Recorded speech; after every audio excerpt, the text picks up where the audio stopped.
금년 이민년은 이제 아주 대한민국 국가의 변혁의 해입니다. 여러분들이 그동안의 어려움을 탈출할 수 있는 새로운 정치 지도자를 뽑아서 대한민국을 바꿀 수 있는 절호의 기회입니다. 그런데 우리 국민들은 아직도 이 기회를 잘 모르고 있습니다. 왜냐? 허경영이의 정책과 허경영에 대해서 잘 모르고 있어요. 그래서 이거를 우리는 앞으로 2달 이내에 완전히 전 국민이 알 수 있도록 국가혁명당은 홍보를 할 겁니다.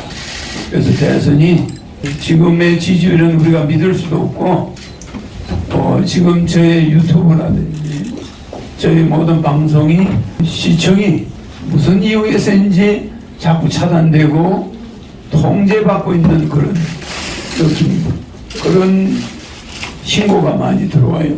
방송에도 여러 가지 방해가 있지 않나. 또한 후보의 선거운동을 올바르게 할 수 없는 어떤 특정 세력들의 의도대로 선거를 끌고 가려고 하는데 마지막에는 결국 알게 될 겁니다. 그래서 지금 3위로 달리던 저희 지지는 머지않아서 여야 후보를 나는 제칠 수 있다고 봅니다. 지금 모든 여론은 조작되고 있고 0.1%도 공정한 부분은 없습니다. 그래서 이런 시점에 여러분들과 기자회견을 하게 된 것을 천만다행으로 생각합니다. 며칠 전에 안중근 의사의 동상 앞에서 남산에서 기자회견을 했는데 안중근 의사에 비하면 아직 이렇게 기자들을 볼 수 있으니 다행이죠. 안중근 의사는 기자회견도 못하는 그런 분위기였죠. 나타났다가 체포되니까. 저는 아직 체포가 안 되고 이렇게 우리 기자분들과 인터뷰할 수 있다는 거, 이것도 그나마 다행입니다. 그리고 또 우리는 안중근 의사가 가지고 있지 않던 유튜브 채널을 가지고 있죠. 여러 가지 또 저를 지지하는 채널들이 많이 있어요. 블루는 주식 TV라든지 정인태 교수 방송이라든지 또 뭐 여러 방송이 있죠. 그래서 있어서 아직 우리는 실망할 때가 아니고 어떻게든 이 통제, 이런 편파 보도와 이런 불공정 선거를 반드시 우리가 뻔때를 보였어. 이번에는 국민들이 허경영이라는 사람이 저런 사람이었구나. 황골 탈퇴 아시죠? 네. 황골 탈퇴하는 모습을 한번 보여줘야 되겠다. 괜찮죠? 네. 그래서 이번 선거는 대한민국도 황골 탈퇴, 허경영 후보도 그동안의 인식에서 황골 탈퇴하는 걸 한번 보여주겠다. 좋죠? 네, 그렇게 하겠습니다. 그래서 우리 기자분들이 질문에 이걸 한번 읽어요. 이민년 새해가 밝았습니다.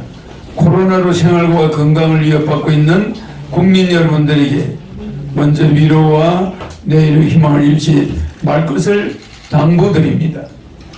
그리고 국민 여러분들에게 새해는 돈 걱정 없는 가정과 세상을 허경영이 만들어 드릴 것을 약속합니다.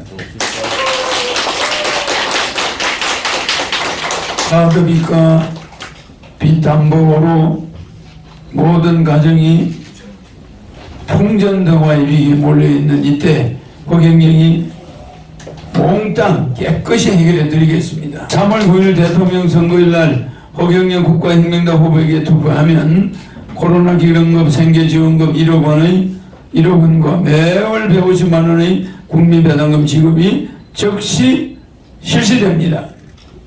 18세 이상 4인 가족이면 코로나 긴급 생계지원금 4억 원과 매월 600만 원의 국민배당금을 받게 됩니다.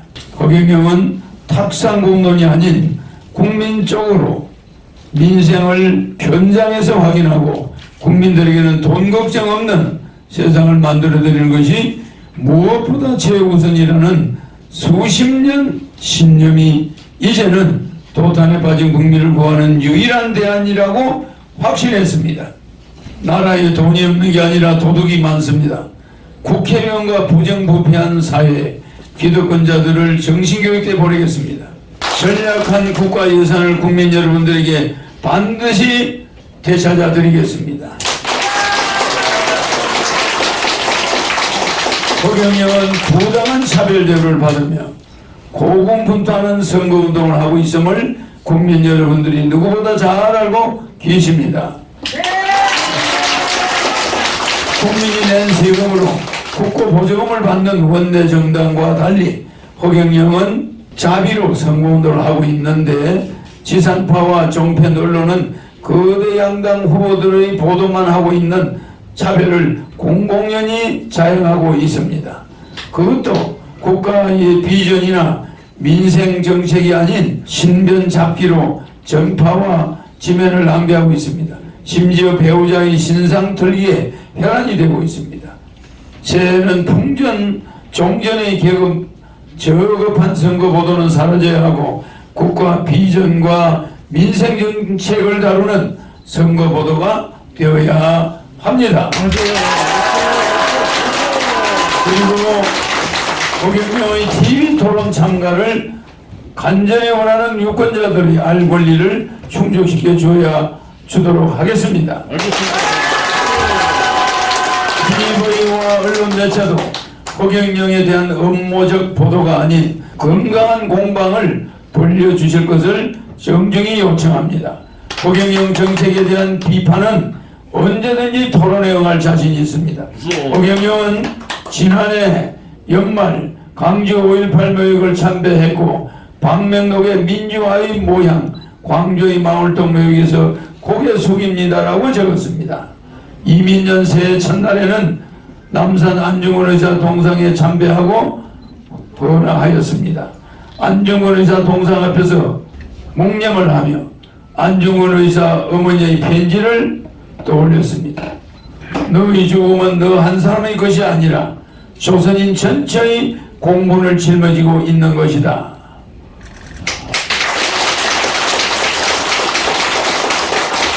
어머니는 우리의 영원한 고향입니다. 아들과 밥을 먹으면서 어머니는 나는 동태 생선 대가리를 좋아한다. 그리고 어머니는 생선 대가리만 먹어요. 키우는 외아들한테는 살코기를 다 줘요. 그 아들은 성장하면서 우리 어머니는 생선 대가리만 좋아하는구나. 이런 생각을 자기도 모르게 하게 되는 거예요. 그러나 그 어머니는 생선 대가리 좋아하는 사람이 아니잖아요. 살코기를 아들 앞에서 먹을 그런 용기가 없는 게 어머니예요. 그 아들한테 모든 거짓말을 하는 거예요. 그 거짓말이 뭐 그렇게 고의적으로 나쁜 거짓말이 아니라 쌀이 떨어졌을 때는 곡식이 떨어졌을 때는 밥맛이 없다고, 요새 왜 이리 밥맛이 없는지 모르겠다고 아들 밥만 계속 해줘요. 그리고 어머니는 일주일 양식도 안 남았으니까 그걸 보름 동안 아들 먹이겠다고 계속 밥맛이 없어졌다고 몸이 아프다고 거짓말 하는데 아들은 그걸 눈치를 못 채는 거야. 어머니가 일하러 가야 되는데 일할 때는 없고 동네에서 불러줘야 되는데 일거리는 안 들어오고 혼자 사는 가부 어머니가 밥 애한테 이 아들한테 며칠까지 밥을 줄 수 있는가 이걸 생각하고 있다는 거야. 아니 저 부엌에 있는 저 쌀과 음식 가지고 애를 보름을 먹여야 될 텐데 일거리가 없으니까. 그런데 이거 엄마하고 같이 먹다가는 애 굶기게 생겨요. 그러니까 요새 왜 이리 몸이 아프고 소화가 안 되고 막 밥맛이 없는지 모르겠다. 니나 먹어라. 이렇게 어머니가 거짓말 하죠? 네. 그 어머니의 거짓말에 우리는 쏘가 넘어가요. 그럼 우리 어머니는 맨날 위장병이야. 뭐 우리 어머니는 생선뼈 따기만 좋아해. 이런 걸 우리는 보고 자랐어요. 그 우리가 얼마나 어머니들한테 죄를 진 불효자인지 몰라. 그러니까 나는 나이 많은 분들에게 70만 원 노인수당을 주자고 옛날에 30년 전에 주장했어. 정말 어머니의 그 심정을 모르는 대한민국 정치인들의 공약 천벌받아 마땅합니다. 정말이죠. 과부가 아들을 데리고 한 가정을 이끌어가는 그 어려움 속에서 살아온 우리의 어머니들, 전쟁터에서 아무 보상도 못 받고 남편은 군대 가서 죽어버리고 그 외아들을 키운 그 어머니들의 한을 나는 공약의 국민배당금으로 넣어놓은 거야. 내 마음을 아는 사람이 있을까요? 여러분들은 말이야, 국가혁명당 허경영의 삼삼정책을, 이게 그냥 정책이 아니에요. 이게 어머니의 눈물이 들어있어요.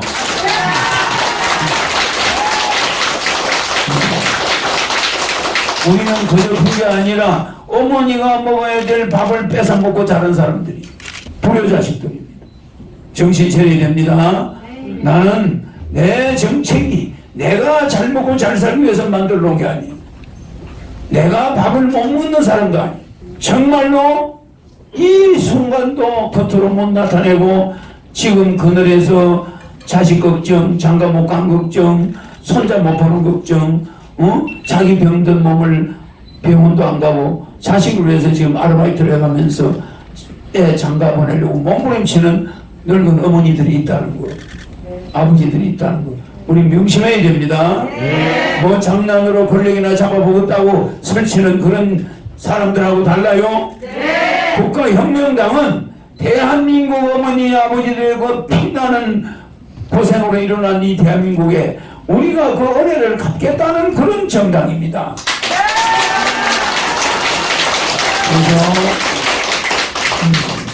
그래서 어머니는 우리의 영원한 고향입니다. 허경영도 목숨을 바쳐서라도 우리 대한민국의 영원한 본 고향이 여러분들의 모든 어머니들의 자녀가 되도록, 모든 어머니들을 잘 모시도록 국가혁명당은 이번 대선에서 반드시 이겨가지고 우리의 이 큰 세계적인 수도를 손끝으로 건설한 우리의 아버지 어머니들, 그들에 대한 보답을 반드시 해야지. 지금 노인들이 오갈 데가 없고 편안하게 요양병원에서 돌아가는 그 순간까지도 아들들이 장가 못 가고 불안하고 직장이 불안하고 생활이 불안한 그런 걸 목격하고 있다는 거. 우리는 그 걱정을 허경영 대통령이 말끔히 씻어주는 그날이 오기를 바랍니다.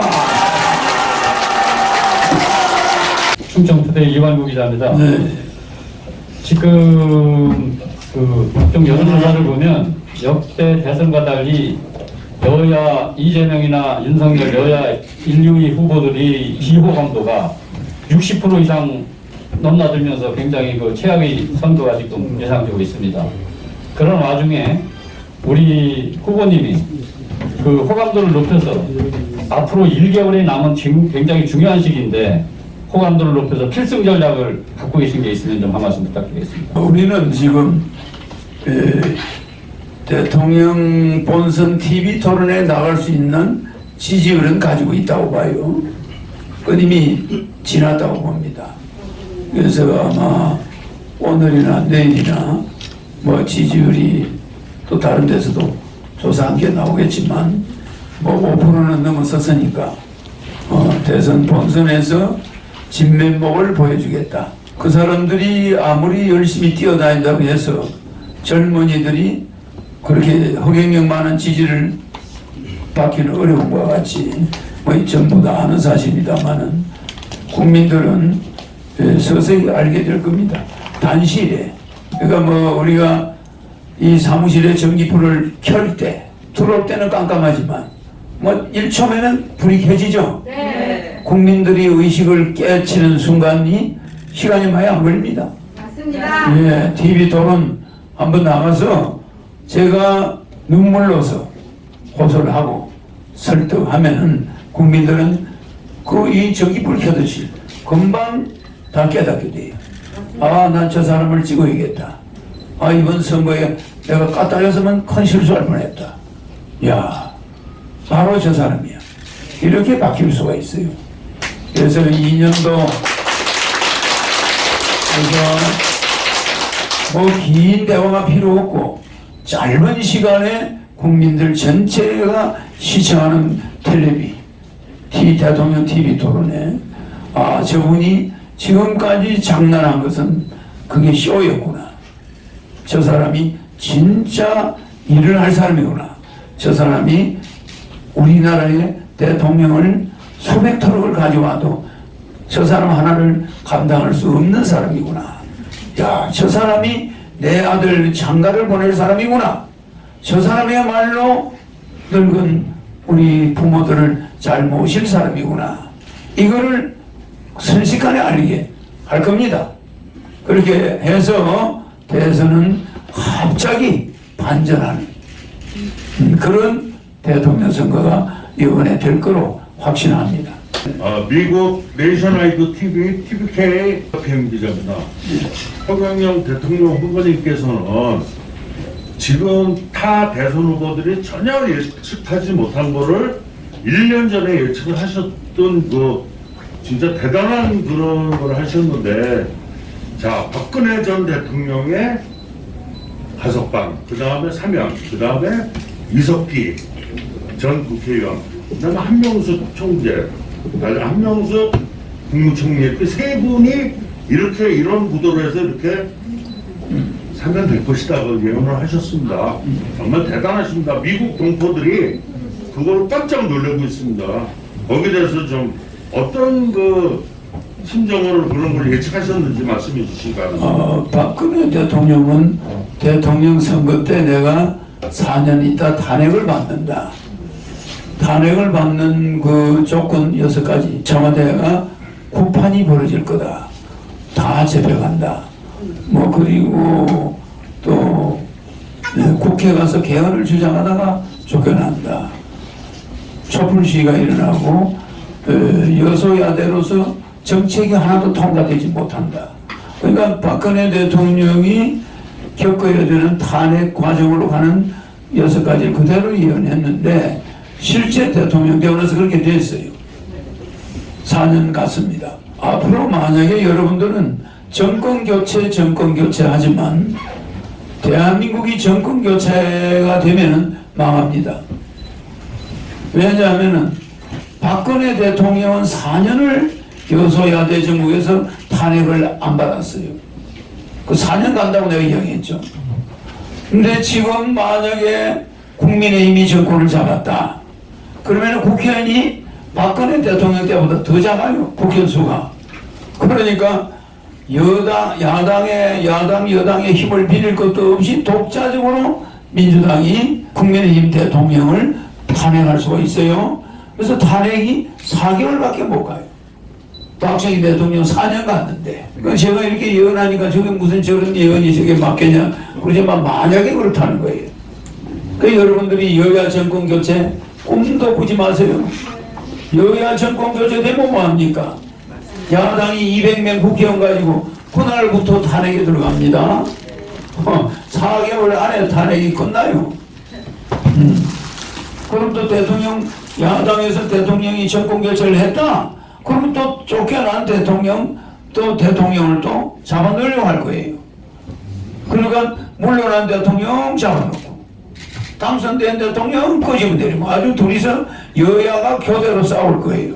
그럼 대한민국이 북한에서 밀고 내려올 수도 있어요. 이게 뭐하는 나라입니까 이거. 그렇게 여야가 싸우면은 저쪽에서 호시탐탐 보고 있잖아요. 그런 나라에서 이런 대통령 끄집어내리고 대통령 구속시키고 뭐 이게 무슨 이게 장난하는 겁니까? 그래서 나는 미래를 한 번도 틀리게 예언한 적이 없어요. 바로 박근혜 대통령은 금년에 사면이 될 텐데 그 사면 방법은 한명숙과 이석기를 동시로 내보내게 될 것이다. 내가 이렇게 예언했죠? 예. 그게 금년 1월 26일자예요. 그리고 대한민국에서 박근혜 사면에 대해서 박근혜 대통령 사면에 대해서 그렇게 말하는 사람이 있었나요? 없었어요. 그렇지만 내가 이야기한 대로 됐죠? 네. 그러나 이명박 대통령은 김경수 경남도지사하고 같이 사면하게 될 거예요. 오늘 시간이 조금 남았죠? 네. 이거 왜냐? 결자 해지를 하고 가실 분이야. 문재인 대통령은 그렇게 사람을 구속시키는 그런 악독한 사람이라고 보면 곤란합니다. 인상이 좋잖아. 그 사람 잡아넣는 거 좋아서 잡아넣는 거 아니죠? 그건 정치적인 부침에 의해서 그렇게 된 거지. 그런 뭐 가톨릭 믿는 분이 어디 뭐 사람을 그렇게 함부로 잡아넣고 마음이 변겠어요? 내 생각에는 해결하고 나가실 것 같아. 맞죠? 그러면 그 사람 얼굴 쳐다보면 그 사람의 미래가 훤히 보이잖아요. 그 정도는 돼야 앉아서 천리를 보고 서서 말리를 보는.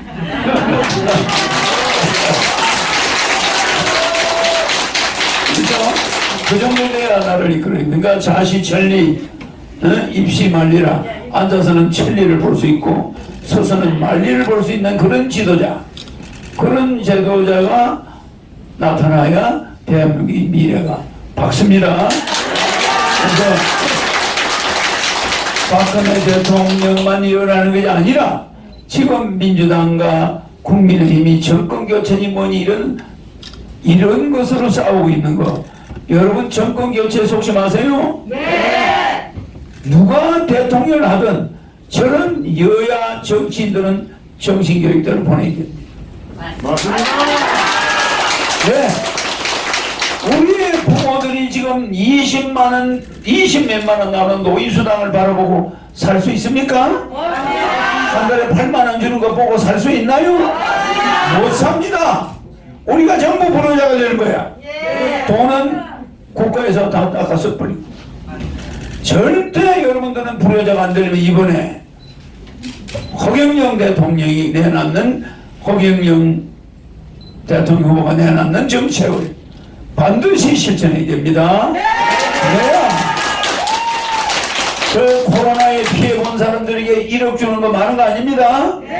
또 국민 여러분들에게 1억 주는 거 부채 탕감 비슷한 정책이에요.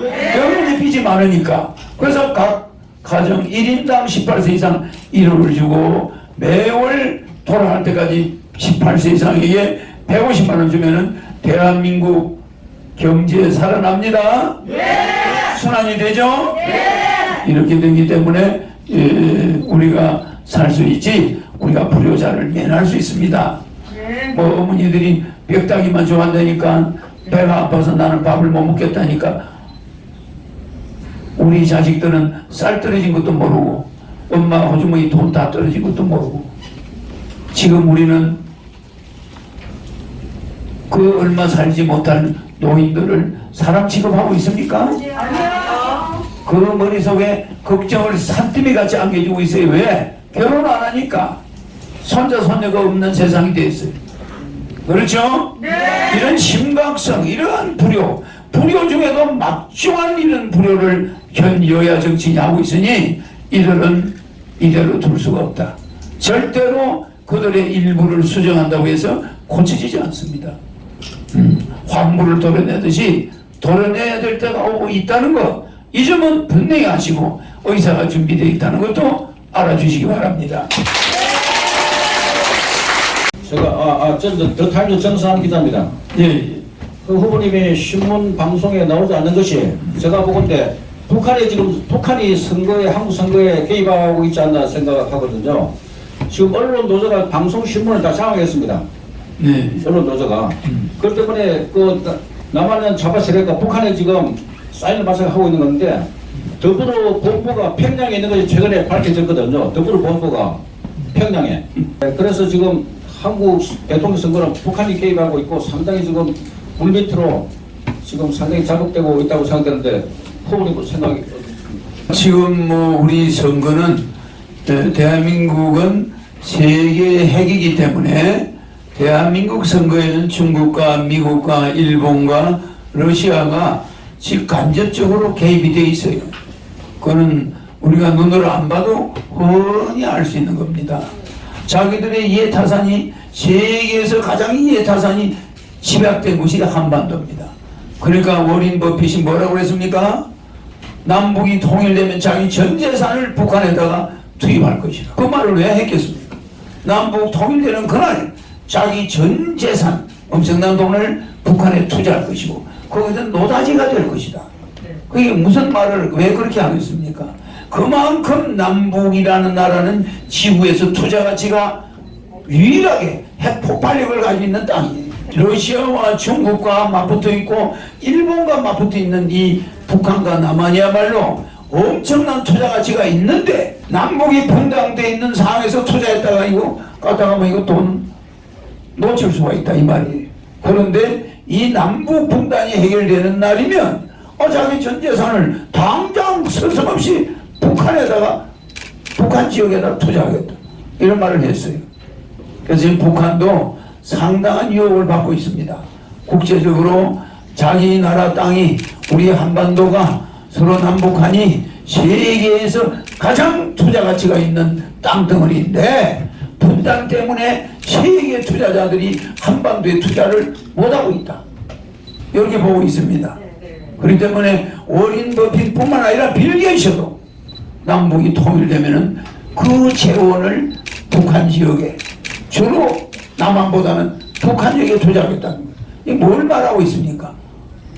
하브라모스크, 연해주, 만주 이 연해주 쪽으로 연결되어 있고 나진성봉 이쪽으로 연결되어 있는 부산에서 브라디보스토크까지 이 벨트가 앞으로 세계 경제를 좌지우지하는 홍콩처럼 세계 관광과 5차 산업, 4차 산업의 그 지름지가 바로 그래서 러시아 수도가 모스크바에서 브라디보스토크로 옮기겠다는 것도 동방정책을 쓰려고 하는 것도 그런 연유에서 앞으로 미래는 이 한반도가 세계를 흔든다는 거 이거 이미 다 알고 있습니다. 그런데 북한만 선거에 개입하겠습니까? 그러나 우리는 정확하지 않는 북한의 정보를 가지고 단정지어면 안 됩니다. 다만 미국 우리 한반도가 가운데 있고 한반도가 무슨 우리 여러 종교에서는 오선위기라고 그러잖아요. 한반도를 가운데 두고 양쪽에 바둑알이 4개가 있다. 미국과 오른쪽에 동쪽에 미국, 남쪽에 일본, 서쪽에 중국, 북쪽에 러시아 이 4개의 바둑알이 까만 바둑알이고 우리 한반도가 하얀 바둑알이야. 바둑집이죠? 네. 이 오선 위기가 한반도에 온다는 분은 우리 조상들의 예언도 있습니다. 그래서 이번 대통령 선거는 이 오선 위기, 이게 미국과 중국과 러시아와 일본의 이해관계가 첨예하게 거기 북한도 당연하죠. 북한도 거기 이해관계가 있을 겁니다. 그래서 이러한 때일수록 우리 민족이 부익부 필리핀으로 갈라져 있고 이렇게 두동강이 남한도 두동강이 나 있으면 되겠습니까? 그래서 나는 여야 정권 교체는 국민 사기극이다. 여당이 자꾸 계속 하나 야당이 바꾸나 나라는 망조가 들어가고 있다. 희망 없다. 맞습니다. 무슨 말인지 알죠? 그냥 허경영이가 나타나서 대한민국을 완전히 정치인들을 정치국에다 보내고 깨끗하게 새 출발하지 않으면 대한민국은 이 오선 위기에서 벗어나기가 위험하다. 그래서 우리 한반도가 전략적 위치고 경제적으로도 엄청난 부가가치가 있는 국가입니다. 이것이 반드시 아시아 연방 통일과 세계 연방을 통일했을 때 전 세계인은 한반도로 몰려오게 돼 있고 브라디보스토크, 연해주, 만주, 북한, 남한 이 부산에서 브라디보스토크까지 이 태평양 연안이 세계 중심으로 바뀌고 아시아의 세계 인구의 80%가 아시아에 현재 있는데 그때는 전체가 아시아 중심으로 한반도 중심으로 발전돼 간다는 거 그걸 알아야 됩니다. 또 한반도만큼 돈을 많이 벌고 세계를 좌지우지할 수 있는 땅은 한반도밖에 없어요. 그래서 여러분들이 한국에서 태어난 걸 자랑스럽게 생각해야 됩니다. 지금 미국과 소련이 한반도를 쪼개가지고 서로 가지고 있었느냐? 왜 이렇게 신탁 통치가 일어났느냐 하면 한반도의 미래를 그들은 알고 있어요. 부산에서 브라디보스토크까지 이 한반도 벨트가 세계의 노란자위고 핵이고 영적인 소울 그 영혼이고 그러니까 이 한반도의 중요성을 그들이 알기 때문에 이것이 세계의 핵이라는 걸 벌써 그들이 알고 타골도 그 이야기를 했고 노스트라다무스도 이야기했고 세계적인 남사고도 이야기 세계적인 예언가들이 한반도가 21세기의 세계를 지배한다. 이건 다 알고 있는 사실입니다. 그래서 한반도를 베를린처럼 저 똑똑한 독일인들을 두 쪽으로 내가지고 가지고 있다가 이제 풀렸죠? 그러나 한국은 아직 풀면 위험하다. 한반도 휴전선이 지금 미국과 소련과 영국과 러시아와 프랑스 이들을 살려주고 있다. 저 한반도 벨트가 없어지면 미국도 죽고 중국도 죽고 러시아도 죽고 프랑스도 죽고 영국도 쓰러진다. 한반도에 시무룩무도로 전략한다. 그들이 알고 있습니다. 그래서 이제 우리 한반도가 움직이기 시작했어요. 그건 누가 움직이고 있습니까? 허경영이가 와서 움직이고 있다. 반드시 한반도는 다시 통일되고 일어날 날이 오겠죠? 전국뉴스 김진구 대표입니다. 최근 그 선거운동을 보면은 각 후보들이 총재님의 3.3 정책에 많이 따라서 하고 있습니다.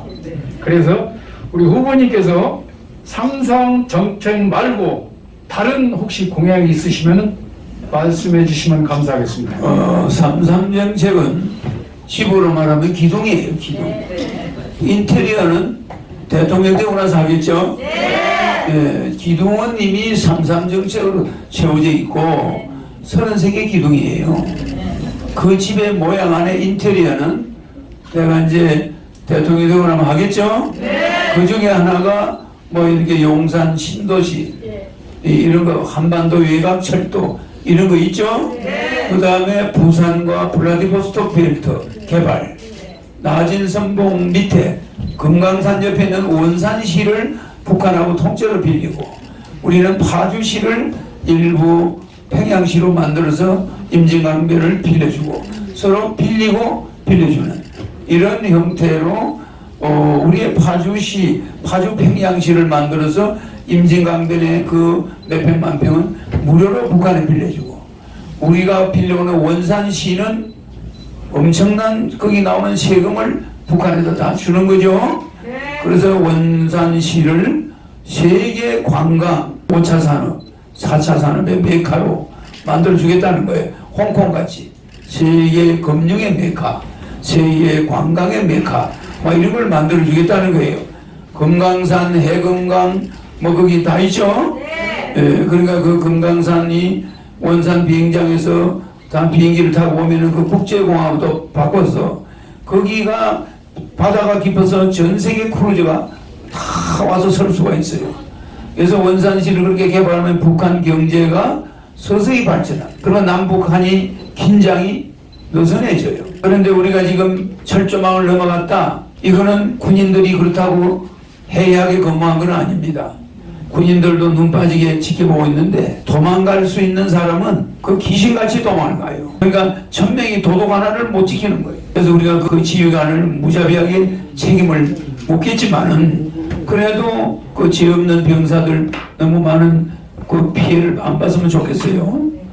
그 철조망을 넘어간 사람이 누군지는 모르겠지만 그것이 군인인지 민간인인지 또 북한에 자식을 두고 중국으로 내려왔다가 다시 북한을 가야 될 사정이 있어 간 사람인지 모르지만 우리가 앞으로 원산시를 전부 빌려서 베를린 장벽을 만들고 그 원산시를 홍콩처럼 만들어서 100년간 빌리고 100년 후에는 북한에 넘겨주면 북한 경제도 좋아지고 여러 가지 통일에 기여하는 시발점이 됩니다. 그래서 남북이 서로 이렇게 철조망을 넘지 않더라도 얼마든지 왔다 갔다 서로 할 수 있으면서 업무상 출입이 좀 자유롭게 그리고 정치적으로는 너무 접근하지 않더라도 경제적으로 문화적으로 종교적으로는 서로 왕래가 있게끔 이렇게 앞으로 할 겁니다. 그래서 북한 정부와 무슨 핵 문제를 가지고 싸운다거나 이런 거 없이 서로의 군사 상태는 이 정도로 두고 서로 남북 교류를 확대해서 철조망을 넘지 않아도 우리가 왔다 갔다 할 수 있는 시대를 소속히 대통령이 되면 만들어갈 것입니다. 북한도 이익이 있어야 협상할 거 아닙니까? 그러니까 원산시에서 1년간 글로 들어가는 세금 어마어마한 금액이에요. 그래서 북한 경제가 40대 1로 우리하고 이렇게 되어가지고는 영원히 통일이 어려워요. 그래서 우리는 북한 경제가 독일 서독과 동독 수준 3대 1 정도 되려면 우리가 원산시를 만들어서 많은 세금을 북한에 부어줘야 북한이 점점 좋아지고 남북 교류가 활발해지면서 이제 군사적인 충돌은 염려할 필요가 없어지는 겁니다. 그리고 미국의 심기도 미국과 중국 이런 눈치를 볼 필요가 없어요. 앞으로 다자간 안보가 그대로 유지는 하겠지만은 미국이 뭐 저를 만나고 싶으면 한국으로 오면 되고 중국이 저를 만나고 싶으면 한국으로 오면 되지 대통령 되고 나서 미국에 가서 신고식 하는 그런 대통령이 되지 않을 겁니다. 허경영 후보님 축하드립니다. 네, 반갑습니다. 새해 복 많이 받으세요. 네, 반갑습니다. 저는 이제 아이를 키우는 엄마, 아이를 이제 다 키웠습니다. 아이들 뭐 결혼도 시켰고. 근데 아이를 키우고 요즘 TV를 보면서 저희 세대와는 달리 요즘 세대들은 많은 아이들이 냉장고에서, 그러니까 많은 육아들이, 영아들이 냉장고에서 죽거나 어디 화장실에 내팽개쳐져서 숨을 거두거나 심지어는 얼마 전에 그 헌 옷 수거함에 아기를 갖다가 태도 안 자르고 갖다 넣어서 영아 사망이 한 일이 있습니다. 근데 지금 이제 모두 다 보면 결혼수당, 혼인수당, 신혼수당 이게 국가정책이 다 똑같아요. 근데 이 세상에 태어난 모든 아가들은 대한민국의 국민인데 국가가 대한민국 국민을 아직 거두겠다라는 그런 정책이 없습니다. 영아, 이 땅에 태어난 모든 영아, 이 땅에 태어난 모든 육아, 버려지는 육아를 허경영 후보님은 어떻게 정책을 하실 건지 묻고 싶습니다. 감사합니다. 서울일보 현덕남 부대표입니다. 많이 딸렸습니다. 네, 그래. 제가 그런 데 대해서 제일 많이 공약을 최초로 한 사람이에요. 출산하면은 옛날에 30년 전에 얼마죠? 3천만 원 그랬죠? 네. 지금 5천만 원이지. 그리고 어린애 하나를 키우면은 10살까지 월 100만 원 주죠? 네. 그렇죠? 네. 그 다음에 여러 가지 이 어린이들 위해서 예산이 나가는데 굉장히 그 어린애를 버리지 않는 그게 됩니다. 왜냐면 어린애를 우선 낳았다는 거 이거 가서 신고를 해야 될 거 아닙니까? 네. 돈 때문에 하게 되죠.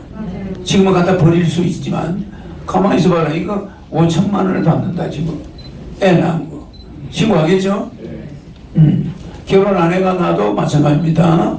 소녀가 낳아도 5천만 원이죠. 그 돈을 주니까 날 거고 또 키우면은 애 하나 키워주는데 월 100만 원씩 나오니까 또 그것도 서로 키우려고 할 것이고 이래서 국가 정책이 너무 어린애들한테 무자비해요. 버릴 수밖에 없는 처지를 만들어 놨어. 생활비가 없어. 아르바이트 하러 가야 돼. 아기를 낳았어. 누가 도와주는 사람도 없어. 그런 게 있겠죠. 그래서 영아만 죽는 것이 아니라 그 어머니도 죽게 생겼어. 우리는 그걸 알아야 됩니다. 그 어머니에게 무한 책임이 있는 거 아니에요. 정치인들에게 무한 책임이 있는 거.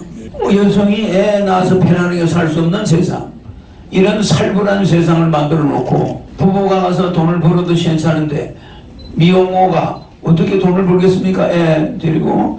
여러 가지 선택이 머릿속이 복잡하겠죠. 그래서 이 미어린애가 그냥 유기되는 겁니다. 그렇지만 누구든지 그 유기되는 애를 낳았든 안 낳았든 그 유기된 애를 키우겠다 이런 사람이 있으면 돈을 5천만 원 받을 수 있단 말입니다. 그런 유기는 면할 수 있겠죠? 네. 그래서 내 정책은 유아들에까지도 이미 뻗쳐 있어. 맞죠? 네. 네. 그래서